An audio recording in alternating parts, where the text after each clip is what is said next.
Seventh question आहे आपला, what is escape velocity. Escape velocity म्हणजे काय? सिंपल डेफिनेशन आहे की sir minimum velocity required for an object to escape from earth gravitational influence. अर्थच्या gravitational influence मधून बाहेर निघायला जी वेलोसिटी लागते त्याला आपण म्हणतो एस्केप वेलोसिटी. ठीक आहे. फॉर एक्झाम्पल चला, सपोज हा ऑब्जेक्ट आहे एक, फटाफट घेतो मी. एक ऑब्जेक्ट आहे, याला वरती फेकतोय सर यू वेलोसिटीने. ठीक आहे.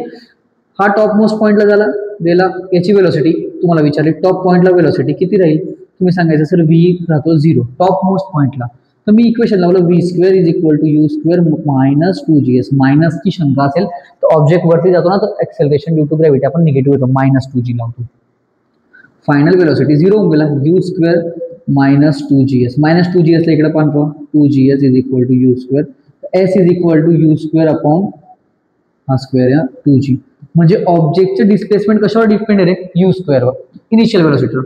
मग जितकं मी जास्त वेलोसिटी देईल, अजून वेलोसिटी दिली सपोज, अजून वर गेला, अजून जास्त वेलोसिटी दिली, अजून वर गेला, इतकी वेलोसिटी द्या की तो अर्थच्या डायरेक्ट काय व्हायला पाहिजे, कव्हरेज क्षेत्राच्या बाहेर, अर्थच्या ग्रॅव्हिटेशनल पूल मधून डायरेक्ट बाहेर गेला.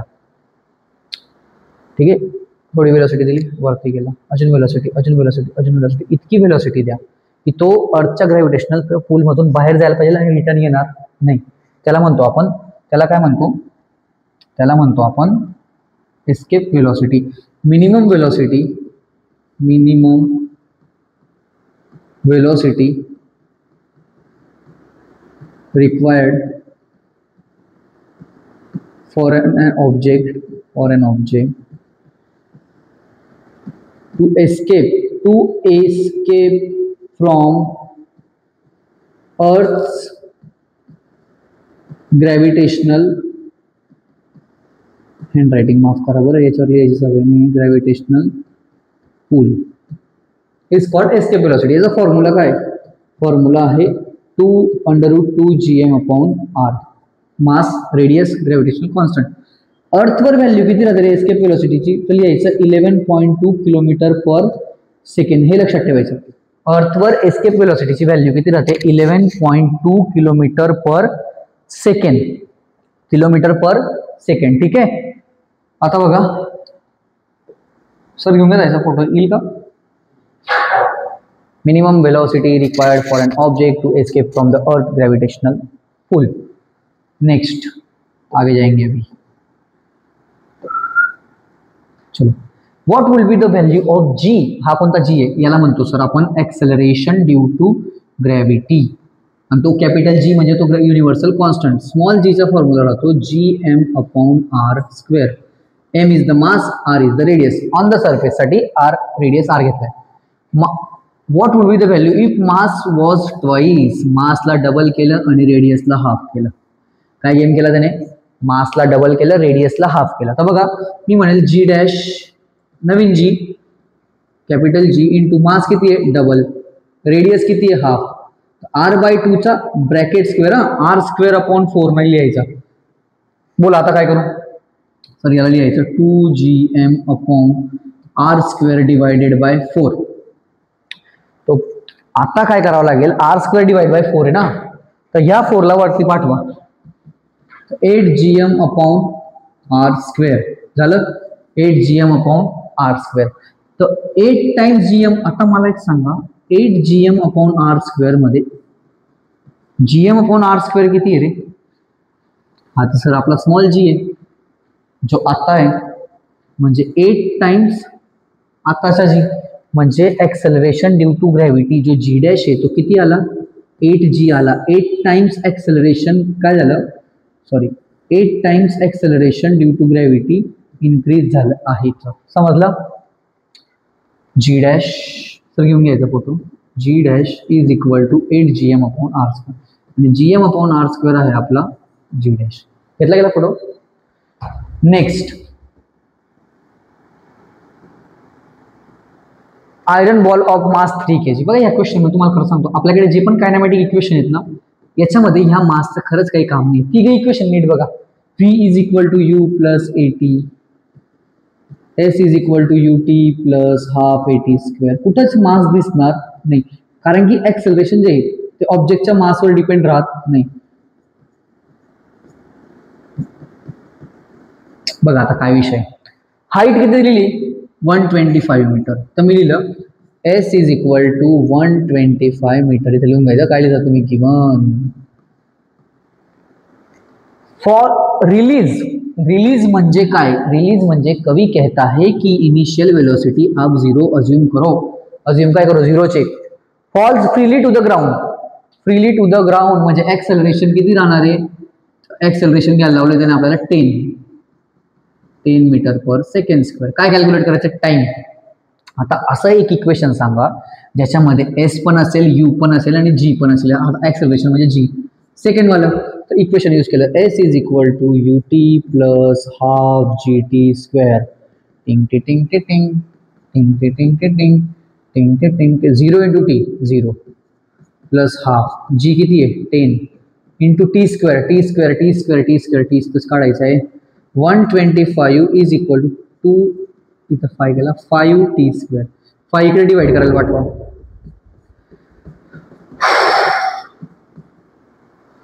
किती झाले सर हे, 5 2 25, 25 is equal to t square, म्हणजे टी आला आपला 5 second. That's all your honour.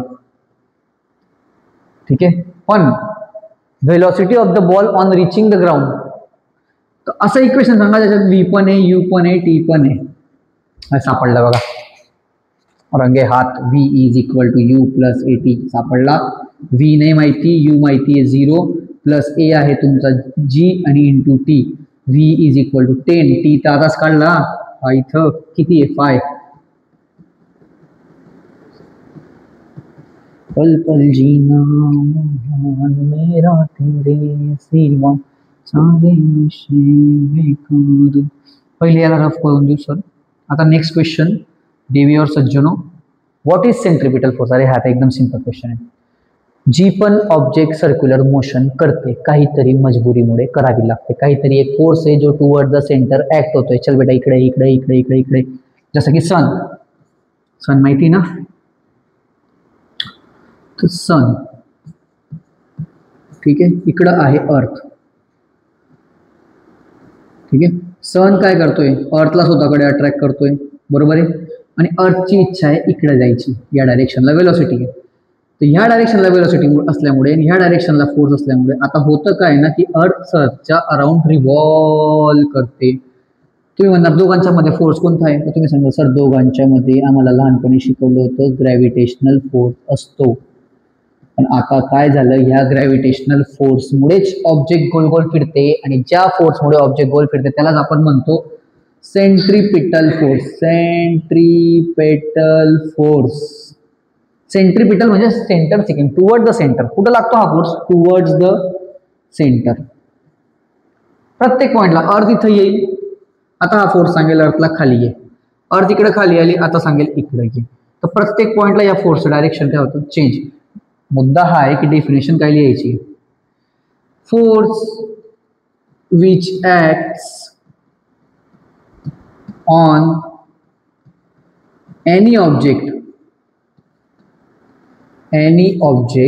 Moving along a, किती झालं सर, आणि वरती किती दाखवतोय, म्हणजे एकच मिनिट चालेल अजून, बस, सर्क्युलर पाथ. अँड डायरेक्टेड, कोणत्या डायरेक्शनला लागतो हा force, directed towards the centre. It is called centripetal force. याची व्हॅल्यू किती राहते रे, सेंट्रिपिटल फोर्सची बुक मध्ये आहे mv²/r. m म्हणजे मास, v म्हणजे वेलोसिटी आणि r म्हणजे रेडियस. आणि कुठं लागेल हा force, always toward the centre. ठीक आहे, नेक्स्ट घेतलं का सर.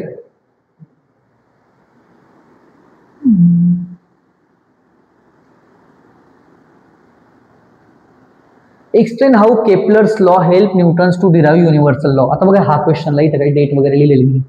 हा जनरली ना तुमचा प्रिलिम मध्ये येतो हा क्वेश्चन, प्रिलिम मध्ये, की न्यूटनच्या केपलर्सच्या लॉने न्यूटनला हेल्प कसं काय केली to derive inverse square law. तर मला एक सांगा, एक ऑब्जेक्ट जर सर्क्युलर मोशन मध्ये आहे सर्क्युलर मोशनमध्ये आहे. तर त्या ऑब्जेक्टवर व्हेलॉसिटी जर मी तुम्हाला काढायला लागली, सांगा त्या ऑब्जेक्टची स्पीड किती आहे? स्पीड बोलायला व्हेलॉसिटीमध्ये प्रॉब्लेम काय म्हणजे व्हेलॉसिटी कॉन्स्टंट राहत नाही. तुम्ही सांगणार सर डिस्टन्स अपॉन टाइम, तर किती डिस्टन्स कव्हर केला या ऑब्जेक्टने? एक राऊंड कंप्लीट केला. तर एक राऊंड म्हणजे तुमचा होतो 2πr, बरोबर आहे? 2πr upon T. ठीक आहे, बरोबर आहे. मग दुसरं मला सांगा सेंट्रिपिटल फोर्सचा फॉर्म्युला काय राहतो? mv² upon r. आता बघा याच्यात काय करायचं आहे, व्ही ची व्हॅल्यू जी ना, व्ही ची व्हॅल्यू किती काढली होती? आता ऐकताय का नाही?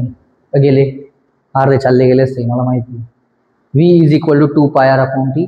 व्ही ची ही व्हॅल्यू मला इथं पुट करायची आहे, असं माझी इच्छा आहे तर मला करायची. तर v² किती राहील? 2πr अपॉन टीचा स्क्वेअर किती होईल रे? 4π² r² अपॉन t². ही व्हॅल्यू मी पुट करणार आहे इथं. तर आता मी लिहिल centripetal force is equal to m into 4π² r² upon t² आणि डिनॉमिनेटर मधला हा r लिहून द्या असं. याची बघा याची व्हॅल्यू पुट केली आहे मी, याची व्हॅल्यू पुट केली. कोणती वाली? ही वाली. याचा स्क्वेअर राहतो हा, पुट केलं 4π² r² अपॉन t² आणि हा डिनॉमिनेटर वाला r तसा लिहिला. एक सेकंड, याला मला लिहावं लागेल स्मॉल r ने. ठीक आहे, हा स्मॉल r. आता बोला काय करायचं? ते म्हणणार सर r कट करून द्या, काही प्रॉब्लेम नाही आहे, पण मी म्हणतो वरती पण आणि खाली पण. Multiplying numerator and denominator by r. तर काय होईल रे बघा, m4m π² r² into r³ upon t² into r². तुम्ही म्हणा सर कट करा, फट करा. खूप इच्छा होते कट करायची. कट करण्यासाठी एवढा पसारानी मांडलाय आपण आता काय म्हणणार आहे की भाऊ इथं सगळ्याच गोष्टी कॉन्स्टंट आहेत. हा 4 constant, m constant, π constant, t ची व्हॅल्यू कॉन्स्टंट, म्हणजे सॉरी ह्या व्हॅल्यू कॉन्स्टंट आणि t² अपॉन r³. केपलरचा लॉ काय म्हणतो की t² अपॉन r³ हा काय राहतो? कॉन्स्टंट राहतो.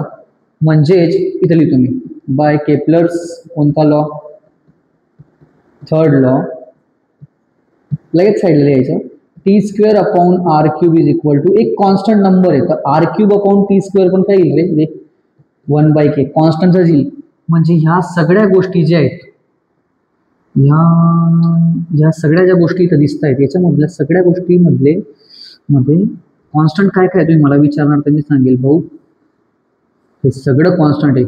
हे t² अपॉन r³ म्हणजे r³ अपॉन t सगळं कॉन्स्टंट आहे. तर fc is equal to some constant upon 1/r². आणि हाच आहे इन्व्हर्स स्क्वेअर लॉ न्यूटनचा. त्याने हेच केलं, त्याने ह्या सगळ्या व्हॅल्यू पुट केल्या, नंतर म्हटलं सम कॉन्स्टंट इंटू 1/r². म्हणजे f जो आहे तो इन्व्हर्सली प्रोपोर्शनल आहे r² ला. समजलं? f is equal inversely proportional to r². समजलं इतकं? थोडं लिहायची मेथड वेगळी आहे, तुम्ही व्यवस्थित लिहा पेपरमध्ये. मेन मुद्दा तर सांगून दिला मी. Next, let the period of revolution of the planet at a distance. हा पण एक क्वेश्चन आपला एक्सरसाइजचा आहे, इम्पॉर्टंट क्वेश्चन वाटतो मला. Late the period of revolution of a planet at a distance r from a star BT. बरोबर आहे. Prove that, काय प्रूव्ह करायचं आहे? प्रूव्ह असं करायचं आहे sir, if it was at a distance 2r from the star its period of revolution will be 80. आता मला एक सांगा, जर एक प्लॅनेट आहे, हा एक स्टार आहे काहीतरी, सपोज एक स्टार आहे इथं काहीतरी STAR, इथं काहीतरी स्टार आहे आणि इथून काहीतरी r डिस्टन्सवर एक प्लॅनेट आहे, त्याचा टाइम पिरियड आहे t. तर केपलर काय म्हणतो? केपलर म्हणतो की भाऊ दुनिया इकडची तिकडची झाली, दुनिया इकडची तिकडे झाली चालेल, पण t² अपॉन r³ च्या रेशो नेहमी काय राहील? कॉन्स्टंट. ठीक आहे. मग आता तो काय म्हणतोय की सर ह्या प्लॅनेटला उचला आणि याला घेऊन गेलो 2r वर, इथं आणला हा प्लॅनेट. आता डिस्टन्स किती झालं? 2r. तर हा टाइम पिरियड किती राहील? याला t1 म्हणतो मी. सेकंड कंडिशन मध्ये मी लावा ना केपलर्स लॉ. काय म्हणतो? पहिल्या कंडिशन मधला हा मी सांगेल नंतर, t1² अपॉन r किती? r 2r चा क्यूब बरोबर कॉन्स्टंट. म्हणजे काय रे? इथे लिहिली मी t1² upon 8r³ is equal to constant. हे माझं थर्ड इक्वेशन. सिंपल आहे, केपलरचा लॉ लावायचा आहे. पहिले प्लॅनेट इथं होता तर मस्तपैकी लिहून दिलं T² is equal to constant. मग तसंच केलं. प्लॅनेट आता किती दूर चालला गेला 2r आणि टाइम पिरियड किती होऊन गेला T1. तर T1 is square upon 2r चा bracket cube is equal to k. आता मी काय सांगेल, फर्स्ट आणि थर्ड इक्वेशनला मी इक्वेट करतो. T1² upon 8r³ is equal to, shortcut method पण हे केला पण हे समजून घ्या पहिले शांततेत. बोला आता काय करायचं. तलवार काढा, कट करा, या 8ला तिकडे पाठवा. T1² is equal to 8 time T². तर T1 is equal to taking square root both side असं लिहिता तुम्ही जॉमेट्रीमध्ये, both side under root 8t. समजलं. कोणता लॉ लावला हा, Kepler's third law, T² upon r³.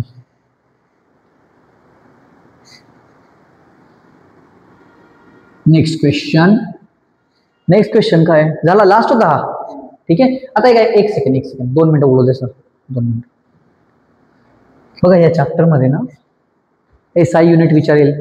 SI unit विचारला समजा, कॅपिटल जीचं काय फॉर्म्युला काय, व्हॅल्यू काय, सॉरी 6.67 10⁻11 न्यूटन मीटर स्क्वेअर पर kg स्क्वेअर. ठीक आहे. नंतर विचारलं स्मॉल जी ची value 9.8 metre per second square. अजून याच्यामध्ये फोर्सचं युनिट काय राहतं रे सर, फोर्सचं युनिट राहतं न्यूटन.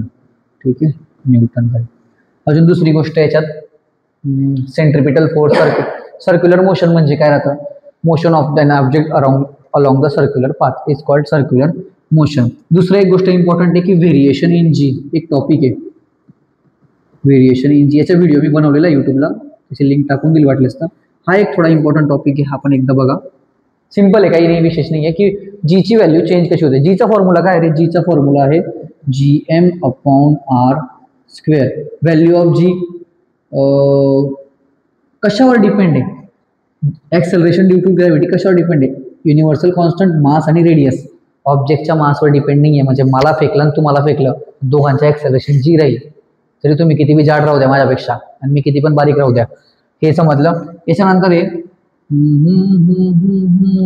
एस्केप वेलोसिटीचा फॉर्म्युला √2Gm अपॉन r. अर्थवर व्हॅल्यू किती आहे 11.2 किलोमीटर पर सेकंड.